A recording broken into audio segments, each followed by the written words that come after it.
السلام عليكم ورحمة الله وبركاته أعزائي المشاهدين، يا رب تكونوا بخير. اللهم صل وسلم على سيدنا محمد. هنتكلم النهاردة عن حادثة الشرقية، الشاب اللي اعتدى على فتاة عندها 13 سنة. ومش بس إن هو اكتفى إن هو اعتدى عليها، لأ، ده كان بيشوه وشها، كان بيغير معالم حياتها، حاول يخلع عينيها.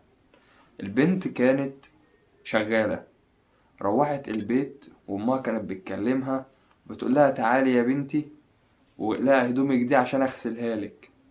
قالت لها يا ماما انا جعانه. قالت لها طب شوفي انت عاوزه تاكلي ايه وروحي هاتيه. راحت تجيب الاكل، اما قابلها ده ما تعرفش بقى هو بيشرب مخدرات او بيشربش مخدرات، مش موضوعنا. موضوعنا ان هو اعتدى عليها، موضوعنا ان هو اذى واحده بتجري على اكل عيشها، اسره بسيطه وناس بسيطه ومش عايش معاهم راجل، بنت قاعده مع امها بس. احنا ليه نفتري على الله اضعف مننا؟ ليه نيجي على الناس؟ ليه اصلا نعمل الغلط من البداية؟